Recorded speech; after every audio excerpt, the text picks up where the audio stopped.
Yo, let's have a little story time. Okay, so I grew up in Locust Grove, right? And then we'd fight and everything like that.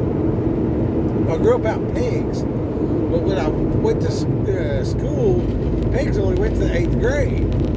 And but then the bus started coming out there, somewhere about 3rd or 4th grade. Anyway, so I spent several years going to Locust Grove School, and man, we'd fight. It was no big deal to see a couple a day, and then it was no big deal to not see any for months. So it wasn't like too wild.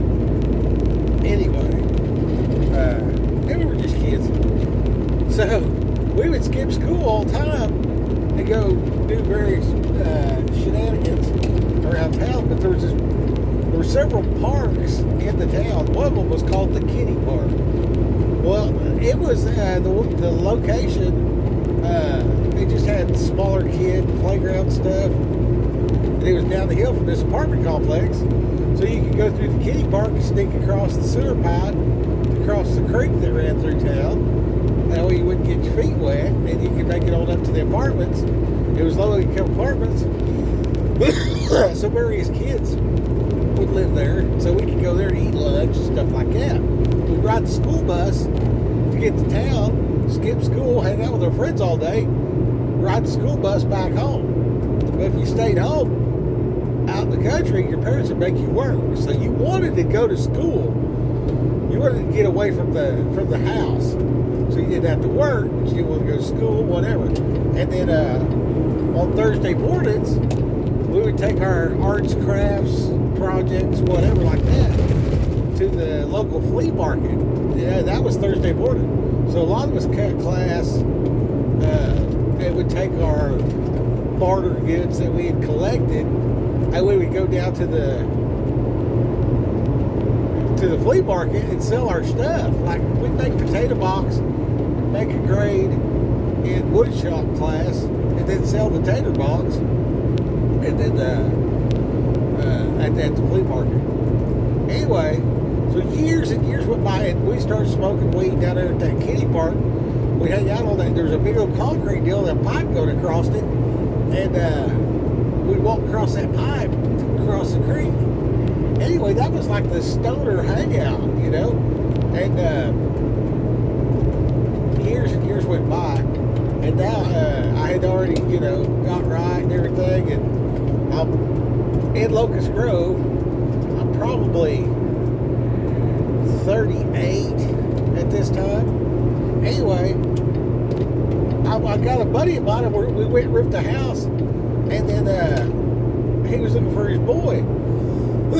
We're driving through town. He said, they're probably smoking weed at the Kitty Park. I said, do they still do that? They're like, oh yeah, they ain't never changed. So we walk straight to where the stoners go, which you can't really see, it's kind of you got to know where you're going. And of course they're shocked, here we are, old people that know about it. And they're probably 16, 18 years old, something like that. And so they're down there, right? And I just started talking to them about Jesus or whatever. They got this great big water bomb, and all swirly colors and stuff like that, glass. And I'm sitting there talking to them or whatever, and they're hitting it and passing it around or whatever. And they go to move it around. I said, man, I sure would like to hit that. And they're like, what? You're going to tell us about Jesus and you're going to hit the pipe? I said, oh yeah. I said I smoked before he was alive, and I kept saying, man, I said I sure would like to hit that. And finally, when I was like, are you sure? I was like, oh, I'm sure. I would love to hit that. And he hands me the pipe, and I just leaned over and I just hit it on the side of that concrete, and just broke their pipe, and they just looked at me. And they're like, what the hell, man? I was like, well, I said, y'all need to quit doing drugs and blah, blah, blah. I said, you're robbing yourself. I said, you're not sober. But this one kid, boy, he got mad. He got all red in the face. And I said, boy, you want to do something, don't you? He said, yeah. I said, if I was your age and somebody did that to my pipe, we'd already be fighting. I said, y'all's a bunch of pussies. Y'all need to toughen up. And I just start chewing them out like a grandpa. What are you doing out here smoking weed, blah, blah. Why'd you in school and all this kind of stuff? And I just browbeat all of them for about 15 minutes. And then I said, but you can repent. You know what I mean? It brought right back to Jesus. It was great. It was great. It was one of them Bobby D. Graff moments. Except he didn't do all the Bible stuff like I do. Anyway, Raquel, that's just a recent memory. Has some light conversation. I was thinking about that. You know, I see a guy, and he was like, God is love, or whatever like that. And I know what he's talking about. He's talking about being a pussy. You know what I mean? And being weak and being all weird. You know what I mean? Head south on I-35 South. It's not respectable. But God really is love. You know what I mean? So I want to restore that in people. That love. You know, if somebody's putting the boots to one of your kinfolk that you love, one of your loved ones, is down and getting the boots put to him, and you're going to fight because you love him. You know what I mean? You might hate something and fight against it, and that's got a certain degree. But when your loved one is in need, the love is the real power. You take any of the powers of the dark side and the darkness and the hatred and all that kind of stuff like that, like none of that exists unless there's a passion against it. Like this passion for get right and all this kind of stuff. All of that is actually love. All of that is the ultimate light. A lot of people got it misconstrued and saying it's some kind of dark energy and stuff like that or whatever. It might be the dark side of goodness in comparison to, you know, watching a baby born or whatever like that.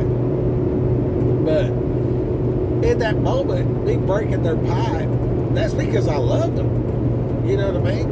And then I kind of tricked them, and then, you know, and then I challenged them and called them out on their bullshit. And there was a lot of lessons that day, and I don't know, I haven't had much contact with them kids, and none, really, after that day. But the guy, which, you know, I try not to drop names. Anyway, the guy, years later, like to this day, yesterday, literally yesterday, less than 10 hours ago, I see him posting on Facebook about addictions and stuff like that. You know, and this guy, man, he's had a hard life. And he's a great grandpa now. You want to feel old. When your peers are great grandparents, it's just like, wow, you know what I mean? But then again, it's Locust Grove, so, you know, one of my buddies, he quit school, got married. His dad was a bricklayer. He'd been laying bricks since, he was at a brick pile after school in kindergarten, for sure. And, we didn't have like daycare and stuff like that, you know what I mean? So like, you know, you get out of school, you know, you got to finish up the job or whatever, you know, you just take your kid with you, you know. So like I went, you know, rode the truck in the summers, and he went, built brick, laid brick for brick houses all over, mostly over in Arkansas, and all them Walmart houses and stuff. Anyway, I believe he's probably around 15, 16 years old when he quit school, got married and everything, and I think his wife was 1 or 2 years younger than him. And they built a house, like his dad gave him a patch of land, and they built a house there. And they quit going to school, just kept laying bricks or whatever, and they're still married, and they got kids, and their kids got kids, and yeah, he's older than I am by probably 6 months, and he's still out there rodeoing, you know what I mean? He's got cutting horses and everything else, you know? He's out there, he's winning awards with his son doing team roping. Just about a year ago, I was talking with him, and he had a buckle and everything like that. They give you a belt buckle. I don't know if you guys know about rodeos, but head south on I-35 South. Into the rodeo scene. If you really want to, if if you really want to be around a class of people that's no, well, they got their problems or whatever, don't get me wrong, but it's not like, you're not going to find nothing like the rodeo crowd on TV. And then, like, it ain't all that nonsense like Yellowstone and all that. You know, I seen a clip from that show, and that dude just talking all crazy to somebody, and then beats up his, you know, people that's with him. He's like eating breakfast, beats up two of them, and then keeps eating breakfast, and nobody says nothing. It's like, yeah, that's not going to fly. I mean, I was in Wyoming just a little while ago. That's a bunch of Hollywood stuff. That ain't the way people conduct themselves at all. Anyway, it's much more respectful, you know, to just sit there and come up with some slick at the mouth remark and stuff like that. Like, they won't take the time to do that. Like, if they're going to fight, they're just going to fight you. You know what I mean? They're not going to have a debate. For some reason, TV makes it look like everybody has a debate. But that pause and that hesitation, that don't fly on the prairie. You know what I mean? When you're up again, charging bear, if you're, you know, in a blizzard, if you're in various situations that is, you know, Wyoming, the hesitation just ain't there. Anyway, that's a quick little story where I asked them if I could hit the pipe, and then I broke their pipe. My wife likes that story. I was thinking about her too, and how much I love her, and how difficult it can be to be my wife, because this calling is it's such a burden, man. It's like sometimes I read about the prophets, and I see some similarities or whatever like that, and I'm just like, so not that, you know. I'm just like a regular person, and then I'll be doing stuff. And then, like, I see these different things. I actually got to go home for one day, and we went to the church house, and it was their 2-year anniversary in that building. And he said, you know, so many hundred people had showed up or whatever, through various revivals, this, that, and the other. And then, like, the number of baptisms, stuff like, he's got to go through the numbers. But the number that caught my eye, like the only part of that registered with me at all, was when he said the miracles. And he was saying there was 40-something, but there's 22 documented miracles. So, like, one guy was there, and, you know, they do that thing where they pray for you, and you fall down or whatever, and so it's like a Pentecostal thing, I guess, is the word that they use. Anyway, they call it, so this guy, just to quote it, because I don't want to mess anything up, but verbatim what he said was, I don't even know if verbatim's the right word. I was sitting there, and the guy said something along the lines of,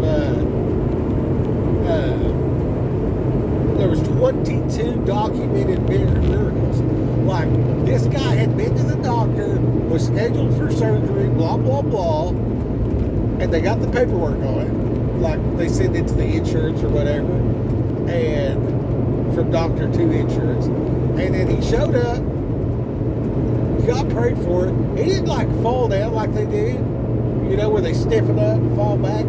He just collapsed. And this guy's, like, guts were failing, like his kidneys, liver problems, from, you know, years of Chinese chemicals they call medication. And then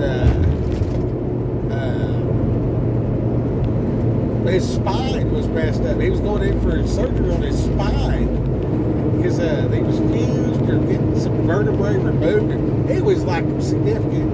Anyway, so he just collapses basically, and so they get him all laying flat and everything, throw a blanket on him like they do, and he lays there for a while. And he wakes up, boy, he's crying and everything like that, and the next day he goes in for surgery. He gets up like under his own power, and he's crying tears of joy, and he's like, I'm healed. You know what I mean? So he knows it or whatever like that, right? And then everybody's just, you know, cool. Head southwest on I-35 South. And then like he goes to the doctor and they can't find nothing wrong with him. And they do blood and everything, and a few days later the blood work. So they do the x-rays and everything, getting ready for the surgery. They can't find the problem no more. And then when the blood work and everything comes in, like, he don't need medication of any kind at all. And all of it's like, that's what they call a documented miracle. And they've had 22 of those. So, I mean, you know, whatever that's worth. I know that my ears perked up when I heard that. You know what I'm saying? I'm like,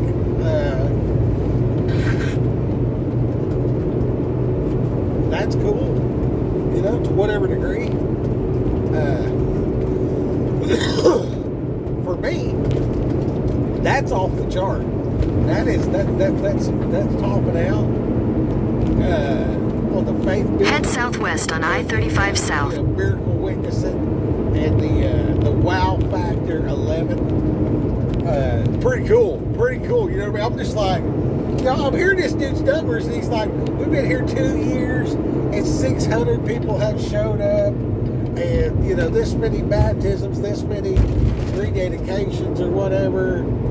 So you know, 40-something miracles, 22 documented. You know what I mean? And then, like, we're eating later. It's when somebody explained to me what the the guy explained to me, you know, because I was like, I had asked the guy, I said, can I pray for you? Because I understand the pressures of a pastor. So the prayer, if there's a pastor out there listening to this is for you. Like, this is for real. Like, I wanted to pray for that pastor. Of course, he wouldn't let me. You know, because they're like, they got their Head southwest on I-35 South. Most pastors are gun shy at the mic, so it limits my ability to speak. Which, you know, they're guarding their flock is what they're doing. It's totally understandable. But I before I went to eat, I called him, and he's like, man, I ain't seen you since the revival break. I was like, yeah, I've been on the road for like freaking 9 weeks or whatever. And and the other thing was, it's like, I was shocked at how low the numbers were at the brick and mortar building versus being out here fishing. Because I'm just like, I see miracles. I've gotten down and nearly like into a depression, wondering where's God's at. And because it's been like 3 days since I seen some kind of wow. You know what I mean? Because it's so frequent. Like, I should be documenting it. And but it's like, it ain't cool. Like, I tried to wear the hat to like videotape the 5-minute ministry and the things that went on, and it was just like, it ain't right. You know what I mean? That's not everybody else's business. I guess is the way it just kind of sticks in my craw. You know what I mean? Like, I'll talk and be vague about stuff or whatever. You know what I mean? And I get that from back in the day, from, you know, Pond. You know, but now, and even that was like God teaching me the anonymity of the Holy Ghost. You know what I mean? Because I should respect God ultimately, but I should grant the dignity of the ones that may or may not want their business out there. You know what I mean? So being involved in you know, movement, sales, and everything else like that, of barter, sometimes contraband, whatever. When I was, you know, 12 and didn't know nothing, you know what I mean? They're like, hey, they're not going to check this little kid that looks like, you know, a little toe-headed kid. You know, who thinks a toe-headed kid's like riding a bicycle with a backpack full of, you know, 17 pounds of marijuana? I mean, it's just like, nobody thinks that. Nobody looks over there and goes, I bet he's selling drugs. You know what I mean? Like, here I am, little white kid. You know what I mean? I mean, like, Opie. You know what I'm saying? And just like, yeah, like, I learned the art of camouflage very early on. Like, my mom gave me lessons, like, if the dog comes near you, pee on yourself and say, I've been attacked by dogs, get him away, and just start crying and piss on yourself. and that commotion. In half a mile, keep right to continue on I-35 South, US 290 West. Which Head southwest on I-35 South. The experience, but In a quarter mile, probably keep right to story. continue on I-35 South, US 290 West. Anyways, so Keep right to continue on I-35 South. okay, we'll go. I think I'm supposed to be on I-35 South according to this thing. On the bike itself. Continue on I-35 South for 70 miles. I got that stupid thing just set up just to, remind me of my exit. And it won't say nothing when the exit comes up. Since I'm talking, maybe God had it breaking my concentration. Anyway, so I'm talking to this pastor. Here's what you need to hear, pastors. I was going to ask the congregation to come up there and look a man in the eye and say, Pastor, in the last 2 years, you have helped me with fill in the blank. You know what I mean? And like, dude, y'all got to get off this humility thing or whatever else like that. And like, you need that encourament. Thank you, Pastor. In the last 2 years, you've done this for me, you've done that for me, man, and I really appreciate that. And just give the guy a hug or a pat on the back, whatever. You know what I mean? Good job. Hang in there, bud. You know what I mean? Like, can we have like Pastor Appreciation Day where that happens? Like, I know that would seem weird if the pastor was the one to come up with that, but like,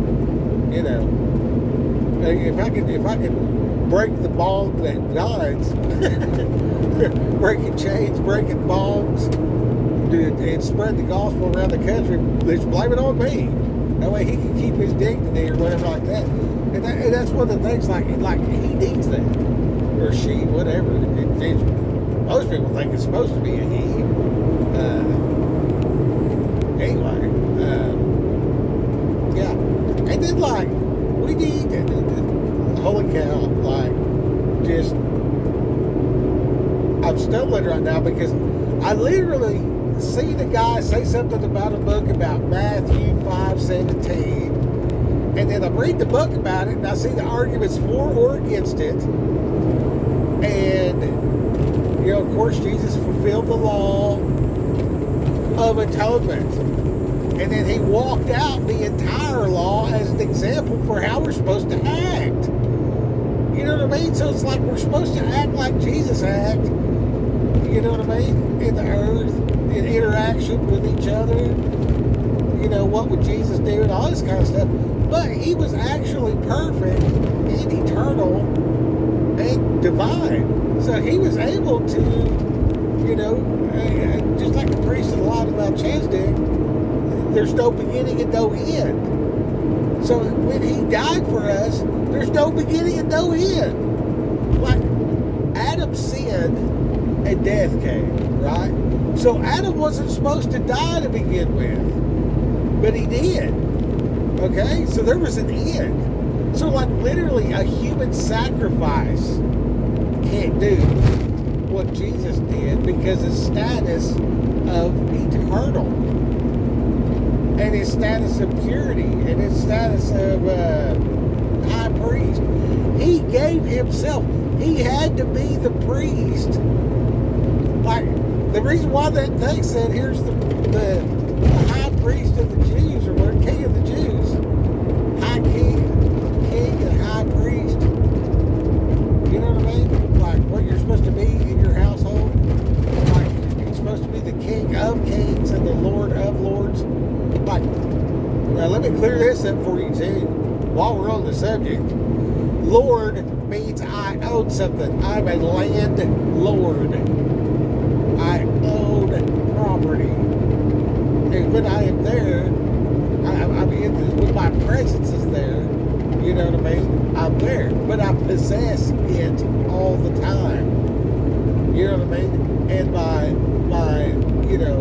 spirit, like school spirit, you know what I mean? Like cheerleaders and stuff, spirit, you know what I mean? Like the spirit of who I am dwells in that place. Like people there will be like, well, Skip's going to kill us if we wreck his truck. You know what I'm saying? Like, they know that. That is with them. I have left that with my people. I mean, come on, guys. This is like kindergarten stuff. And everybody gets it so twisted and all this doctrinal whatever. You know what I mean? It just doesn't. I get to stuttering and mad that it's so twisted and messed up when I can sit there and talk with a kid and don't know nothing that's, you know, young and hasn't been to church, and I can say what I just said and they'll be like, oh yeah, I totally see that. Yeah, that makes sense. Okay, so Lord, you know what I mean? If your Lord is B-A-A-L, you know what I mean? Then Satan's got you by the ball. If you're lifting up an Azra pole, right, and in your heart, right, like who you are, you're looking at a steeple and you're like praying to the Azaras or whatever else like that. But if you're ignorant and you're going into a church house that has a steeple and you've never looked at that building and thought, that's a building with a phallus, that's a building with an Azra pole, or whatever. If that's never crossed your mind, you know what I mean? And you're from where I'm from, like the Indians talk about the Great Spirit. You know what I mean? So when I hear God is like the job. You know what I mean? All these other ones are fake and lesser. But when I hear God, I always thought Creator. There was never a difference in my head, ever. Not one time. Not one time. Every time I said, God help me, please, I was talking to the Creator of the universe. Like, man, I don't want to work your bubble. I don't want to, you know, lessen anything. And I know it's good to have an accurate name. If you're of a conviction to try to figure that out, great. That is a wonderful thing. That is utmost respect. If I'm going to respect God, and, you know, if I'm going to respect the Creator, I want to figure out His name. If I'm just, you know, Jesus called His friends, right?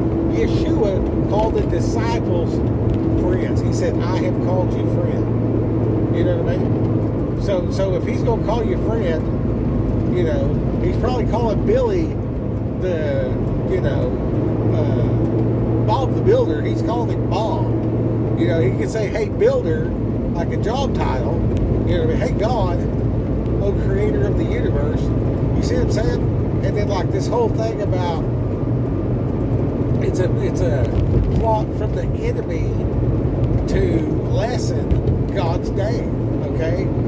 Well, maybe it is, but God made the devil and knew He's going to do it. So if I love God, if I love the Creator, I'm going to have to search and seek and everything else before I realize calling the job title Creator instead of God. You know what I mean? That just means I'm on a new level of I love my master. And then my master actually is the Creator of the universe. Right? That created everything. Wow. You know? And I was fortunate enough to grow up watching He-Man, so, you know, Masters of the Universe is not a concept that is far removed from me. You know, and Thundercats, where they're in this whole different situation, where they're all just like, I mean, my wife's got freckles. You know what I'm saying? Like Cheetara, you know. I mean, there's a lot of similarities. Like, I was programmed by the TV, too.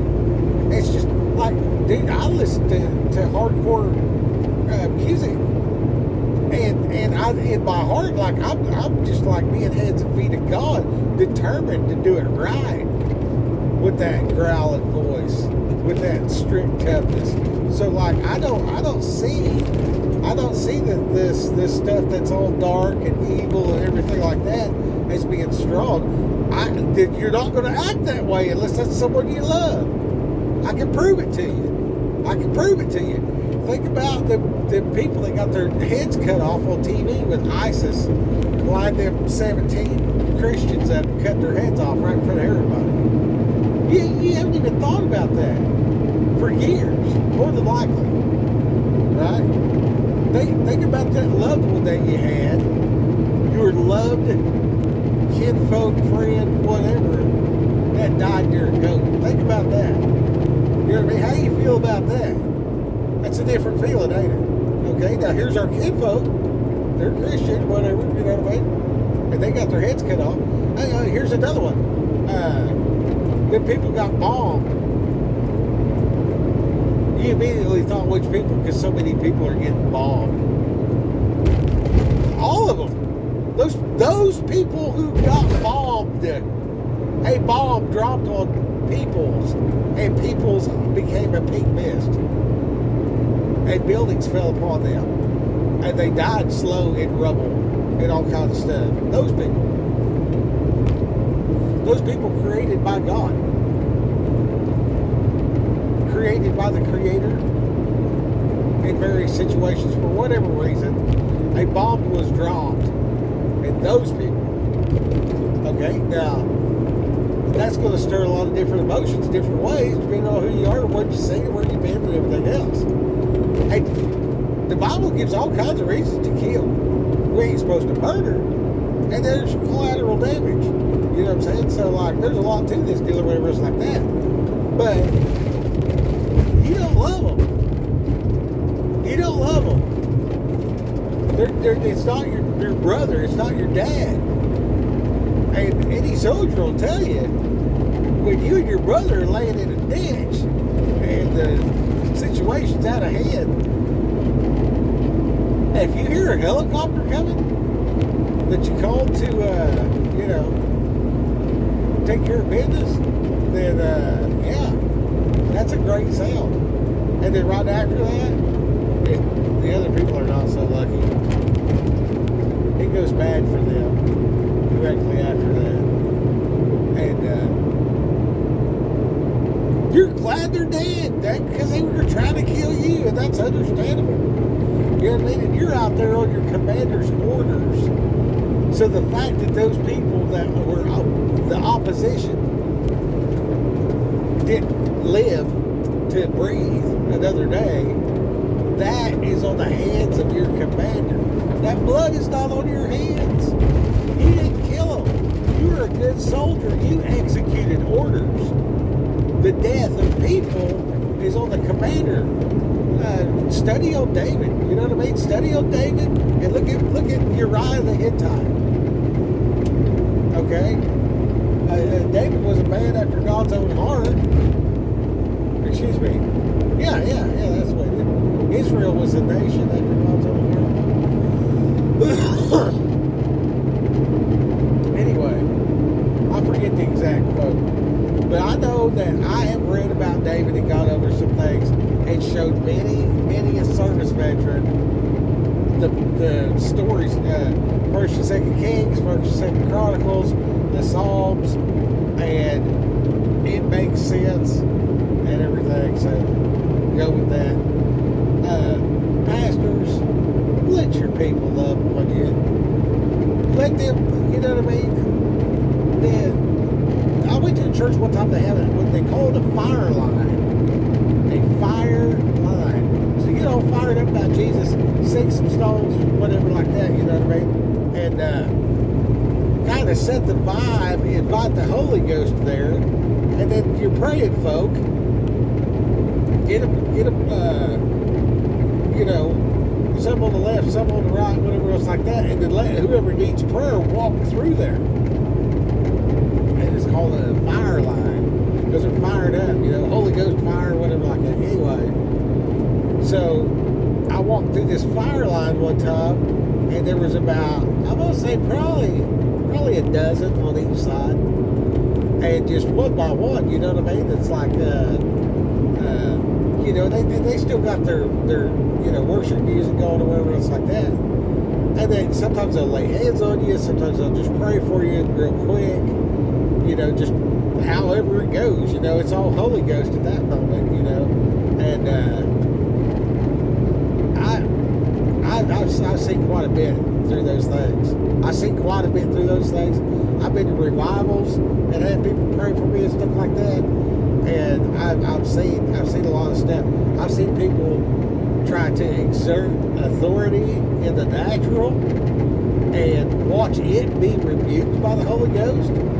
You know what I mean? And in real time, right in front of me, about me.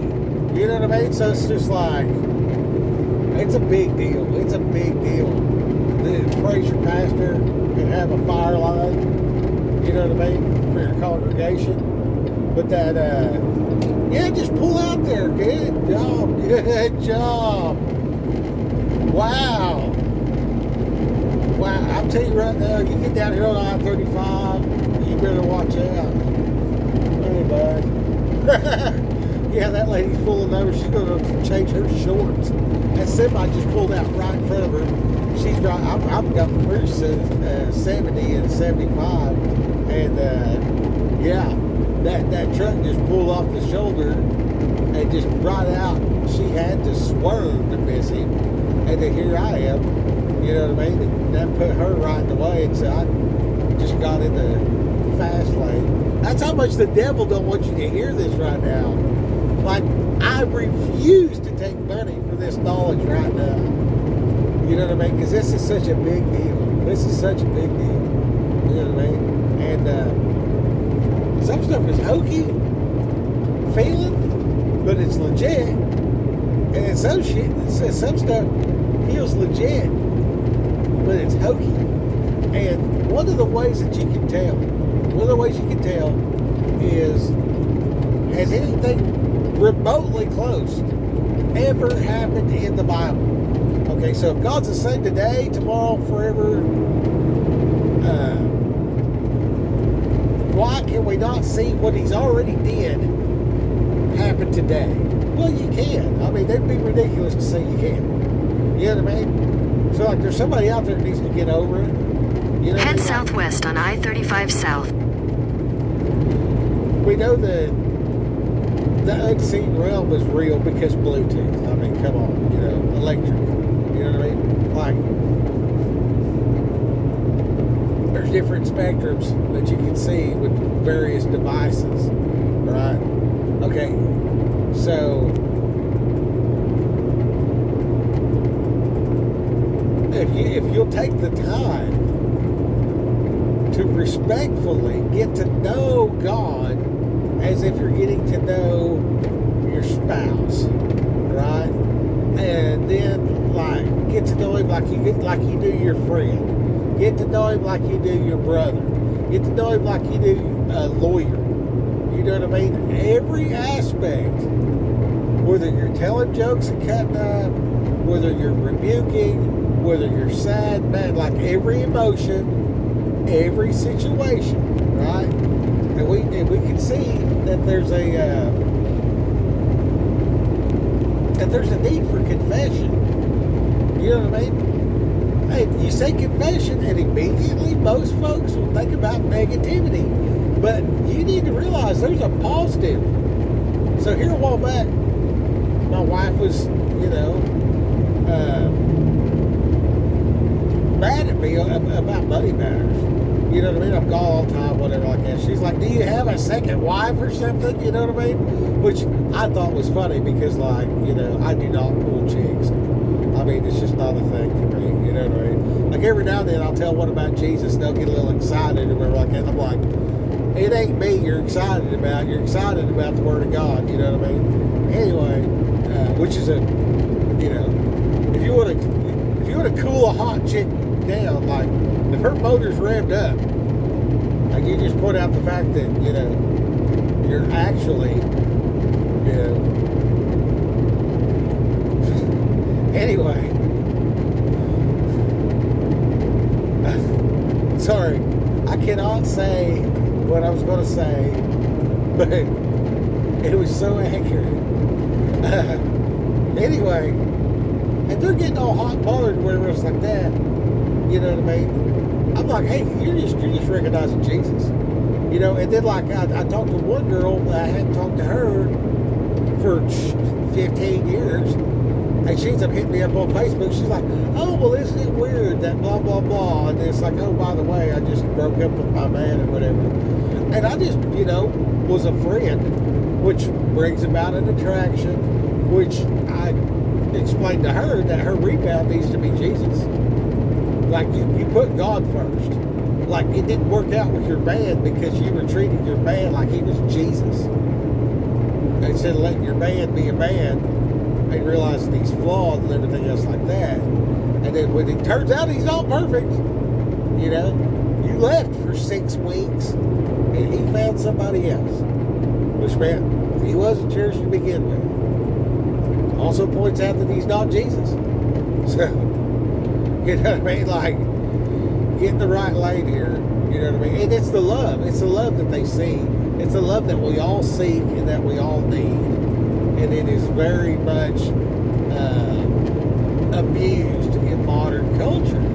That connection to God, to the Creator, is abused in our culture. You know what I mean? And people don't even recognize what it is. They've lost all concept of what it is. And then it's been, you know, equated to some type of physical act. You know what I mean? And it's a spiritual thing in connection to the Creator. And, yeah, anyway. So the pastor's trying to mop up this mess for umpteen families and hundreds of people, thousands of people. You get on the internet, man, you can probably expect a volume that, I mean, drinking from the fire hose is, yeah, that's not even close. This is like trying to, you know, ride out the dam bursting. You know what I mean? It's like a dam busted open. It's a flood. It's a flash flood. You know, and if you find yourself in that situation, if you're doing like a pastoral position on the verge of burnout, which is head south on I-35 South. Go back and look at go back to the Bible and see what Moses did. See how the people talked with him and everything. And he's like, hey man, you're getting wore out. You got to set this up, set that up, and set up your teams. You know, your ministry, your family, all that stuff can be run like a business. I watch business stuff specifically for ministry purposes. I want to be an effective hands and feet out here. So that's like that's why I watch people that do business to learn about business and stuff like that. Plus, you know, you gotta have an income, right? And then, yeah. Anyway, so some people are called to certain things, and then in seeing people that do business, I like to make videos like this specifically for them, so they can fill in some of the gaps. You know what I mean? And just glean whatever they glean. And, you know, if it's of value, here you go. It's free. This is for you, bud. You know what I mean? If any of this, you know, if any of this sounds any good whatsoever, take it and run with it. Take it and run with it. Whatever it is. It's good begins good. You know what I mean? You're not going to plagiarize me. I wrote these songs, and I was giving these songs away. So here's the thing. I'll close with another story. Okay, so I'm in jail. I got this guy tells me, he said he was in a really hard place or whatever, and God showed him that a bird, pound for pound, would tear anybody up. You know what I mean? And he kept a pencil and paper right next to him. He said he would hear from God in the night, and he wanted to be able to write it down. I was like, that makes a lot of sense. I forget stuff all the time. So that's where I learned to write stuff down. Anyway, so I had read, it said you have forgotten your first love. Well, I'm thinking about the first time I, you know, had like puppy love or whatever, and you know, I'd write a little note or something, you know, your hair's pretty, or whatever, you know, you have a beautiful smile and I like your eyes, and try to come up with some poet type stuff, sit there and listen to, you know, 80s hair band music about being in love, and think about this girl, or whatever, Then like when I see her, I'm like awkward and pulled her hair and stuff, you know. Anyway, no game whatsoever. Day one. Like when they say Head southwest on I-35 South. It wasn't like the romance was so strong there was any hope of it being a different way. It was like hopeless, like failure to launch, whatever. Anyway, I thought about that, so I thought about writing God and then it dawned on me, your first love's supposed to be God. I'm like, all right, I'm going to write a song to God. It came out as a heavy metal song, and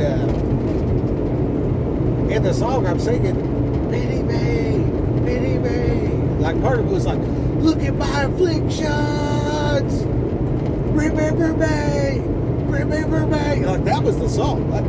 That's the first song I wrote to God, and it was intense. And but you know, I was it was difficult times. Anyway, so then I wrote a couple more, whatever, like that. And then I started hearing them. And so I'd wake up in the night and I'd write it down. You know what I mean? Anyway, so fast forward, I know that I'm supposed to give these to the churches. And I had bounced around jail to jail. And I had my divorce papers, so I wrote the words on the back of the divorce papers because they can't take your legal mail. So when I went from here to there, they had to let me keep my legal paperwork, which happened to have the songs on the back, so I could keep working on the songs, you know. So it was kind of cool. And then, there was people in a lot of places singing it, you know. And then, like, when I got out, you know, small caveat, when I got out, somehow I wound up watching Facebook Live or whatever it was back then, and there was a congregation in like South Africa singing one of the songs I wrote. They were just getting down to whatever. Head southwest on I-35 South. I was like, how'd you get this song? And they're like, oh yeah, somebody sent it to us, blah blah, this and that or whatever. And they're like, oh, it's real common over here. I was like, really? I was like, do you have like any copies of it or anything? This lady holds up this paper and it's a copy of what I wrote down. And she didn't know where it come from. She didn't know who I was or anything, and I didn't tell her. But it blew my mind, you know. Anyway, so writing these songs, writing ahead, writing copies. Then there's a chance to go to the DHS office. Since technically I just got out of jail, they give me free food. So I'm a, you know, don't let it go to waste kind of guy. So I go up there to get the free food, and I'm thinking, well, now I'm in prior, so I could give away more songs. So I said, hey, can you make a copy of this for me? And she's like, sure, how many you need? I said, I don't know, 50 or 100. And she goes, well, which is it, 50 or 100? And I should have said 100, but I said 50. Anyway, so now I'm walking around prior. I gotta wait till this dude gets off work to get a ride back to the woods. And so now I'm walking around prior. I'm not looking for a job because like I don't have no way back and forth to work.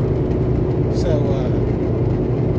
I'm just going to all the churches and stuff. And I had so many experiences that day. There's a speed trap ahead. I had this one guy, he was from like a Catholic outfit, and this dude, he literally tried, he was fat, but he tried to run from me.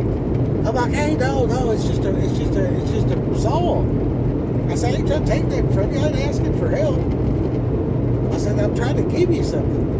And dude, that guy wouldn't touch that page for nothing. For nothing. And then I was at this other place, and this lady's like, this is awesome.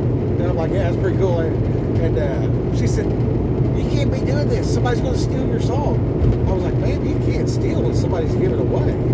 I said, God gave this to me freely. I'm giving it away freely. And the look on her face, when I told her you can't steal when somebody's giving it away. You know what I mean? It's like, this was 10 years ago when this happened. You know, for real, because later on I was singing one of the songs at a church, and I can't sing. And it was real worse. I've had 10 years of practice and people can barely stand it. Well, at the time I had 5 years of practice, and yeah. They had me sing one. They said, "You got another?" I said, "Oh yeah, I got 8 or 9 right here with me." And I heard somebody in the back go, "You know we could leave, right?" So I shut her down. Anyway, but that's how I met my wife. Head southwest on I-35 South. Everybody wanted me to sell the song or whatever like that for wealth and fame and stuff like that. But you know, I wanted my sweet tea. I didn't even know what I wanted. God just knew what was best, and I walked obediently. That's all it was. That's all I did. That's all you got to do. You know what I mean? And if you're called to be a pastor and you're too stubbornly, you know, pseudo humble or whatever, or you just don't know.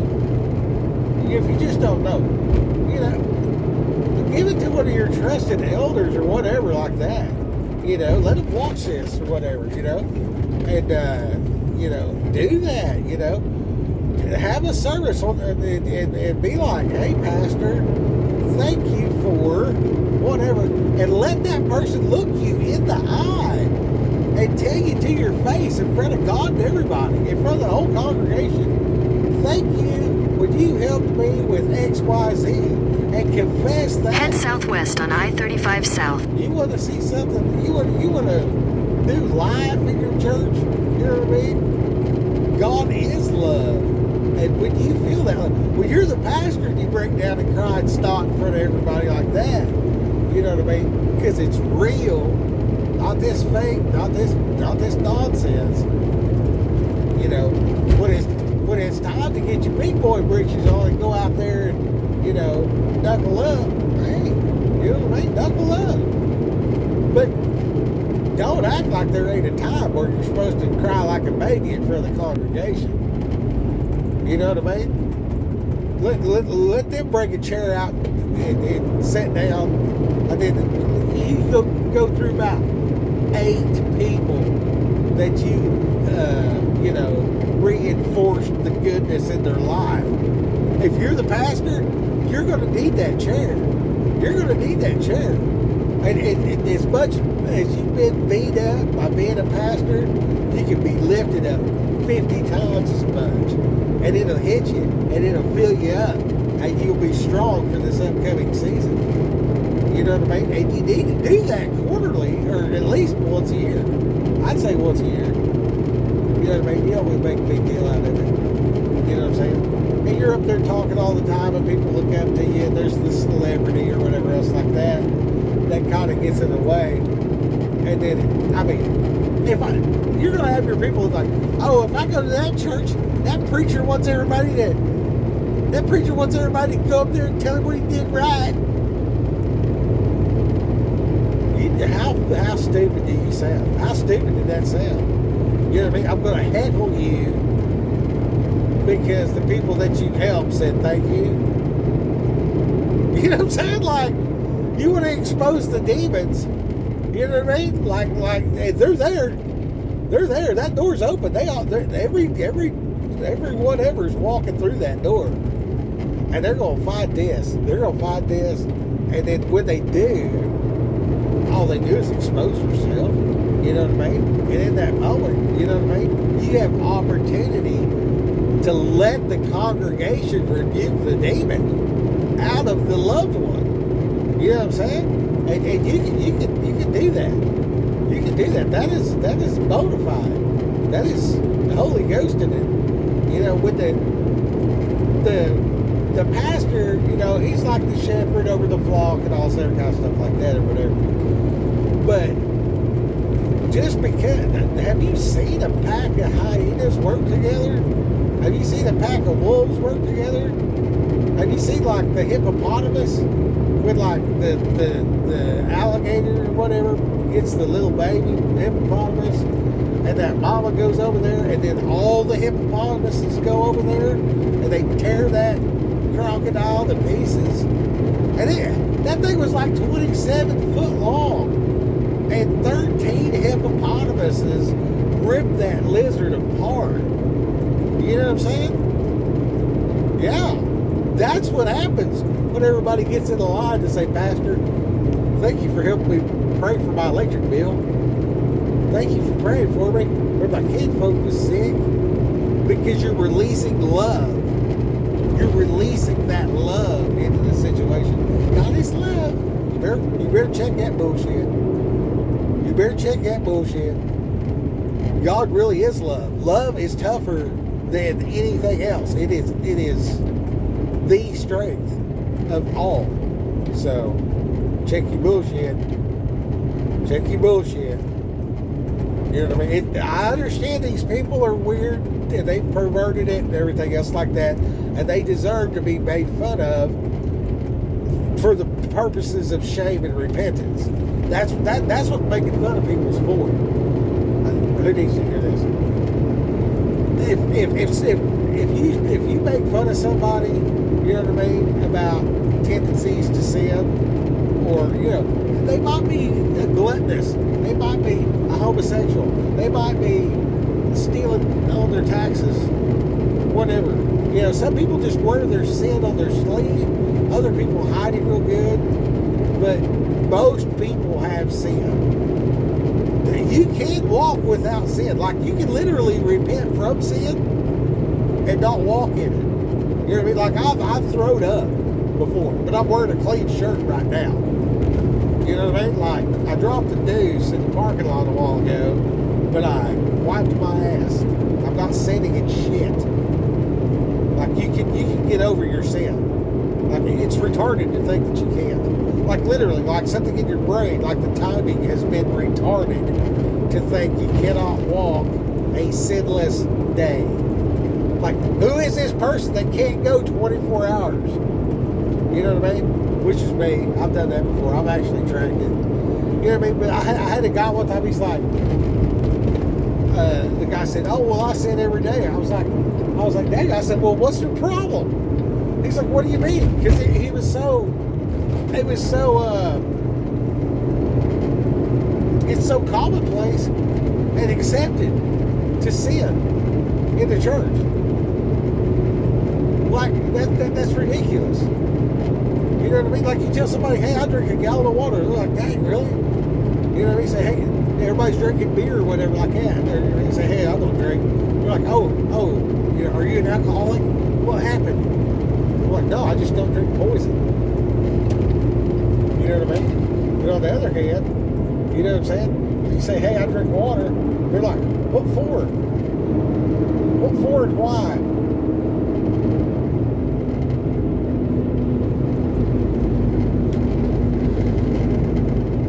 The other guy pulled out in the middle of the highway.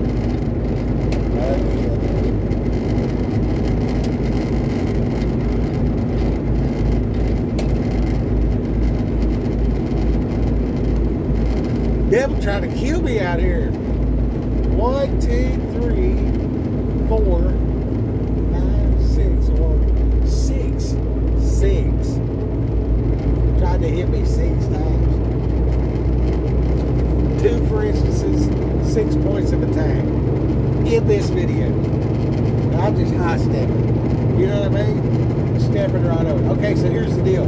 So I'm talking to this guy, and he says, "Well, we sin every day," or whatever like that. I was like, well, what's going on? Like how long? You know? 6 hours? 4 hours? 3 minutes? 15 seconds. Like, how long can you go before you sin? Like, track it. No, I'm being serious right now. I'm being serious. And this guy just laughing. I was like, no, I'm being serious. Like, you know, what is this overpowering urge inside of you? And so he narrowed it down. I believe one was smoking a cigarette, and the other one was lying. And he said, "Well, I'm not lying. I'm just exaggerating." But technically, he said, "Well, if you want to get technical about it," I said, "I do." And I said, "Okay, well, just don't say nothing if you're about to tell a lie, and then don't smoke a cigarette, and then, like, you know, do your best to not be a jerk around people." You know what I mean? And then I'm like, the Bible God gave us authority over the plants, but that tobacco is not stronger than you are. You know what I mean? Those chemicals that they put in it and stuff like that are addictive and everything. That's not as strong as you are. You're stronger than that. You know, so like, and plus I can do all things through Christ who strengthens me. So, I mean, you know, ask the Holy Ghost for help. Ask everybody that you know, hey, I'm going through this season. I'm going to cold turkey this cigarette. And just, for 7 days, no cigarette. On the 8th day, you can smoke a carton if you want. But just go 7 days with no cigarette. You know, Head southwest on I-35 South. Cigarettes. Dude, he was a total jerk, man. He was so bad. Everything. And I'm like, you're telling me you can't go 7 days without smoking a cigarette? Are you some kind of pussy or what? And I mean, this is a tough guy. This dude is sure enough. I would sick him on people at the WWE and bet on him. For real. Anyway, so basically I challenged him, called him a pussy, said you're weak if you don't. What do you got to lose?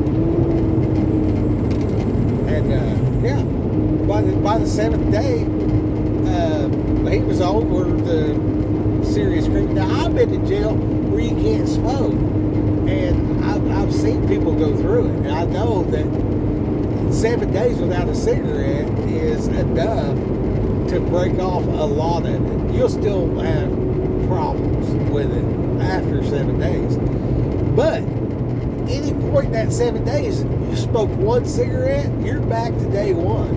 It's a lot like 75 hard. You know what I mean? Like, it's all in or start over. And that's how you break addiction. That's how you break sin. Anyway, putting it in the context of, you know, are you so weak that you can't go 11 minutes without lying about something? You need to address that. And if you can't go, 9 waking hours without gorging yourself 4 times with 3,800 calories, you know what I mean? Then you got a problem. You got a problem. And you need to address that. And you can. And don't act like you can't, because you can. And you can do all things through Christ who strengthens you. I seen a girl the other day, and I'm a dude. I know what a pretty girl looks like, or whatever. And I mean, she was so blown up. And I was like, this woman would be amazing. Absolutely amazing. And probably live 100 years. Good lineage. You know, the grandma, the mom was there. Here's this girl, I would say she's probably about 25 years old. And I mean, the trajectory of her life due to her obesity was so much unnecessary turmoil. Like, just the way people treat you and look at you and everything else like that, versus head south on I-35 South. Like, people don't understand what that does to your head. But, man, you can look at this girl's face, and, man, like, she was smoking hot. And she lost about 300 pounds. You know what I mean? And when I say lose 300 pounds, she literally needed to lose 300 pounds. I was actually impressed she could walk. For real. And I thought about that too. I was like, man, by the time she shed all that weight, and get off the cake, you know what I mean? And,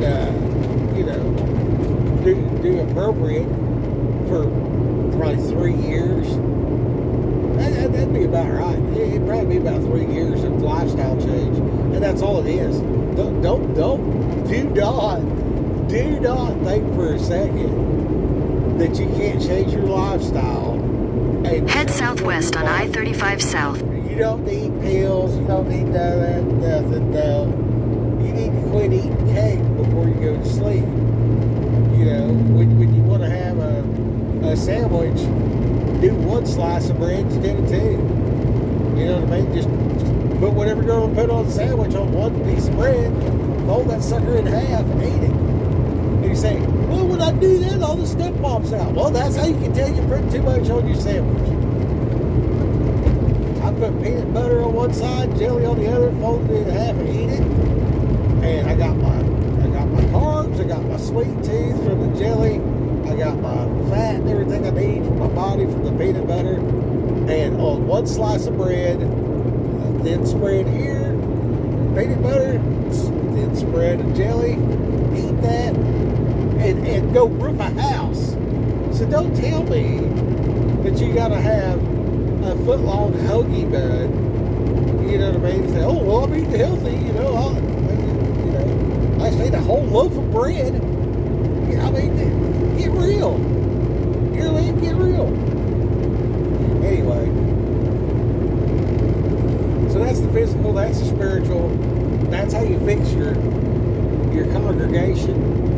Turn them into the warriors for the pastor. You know what I mean? Like, if you're going to lead a group of people into the end times, and you're going to say all that stuff, you're supposed to equip the saints.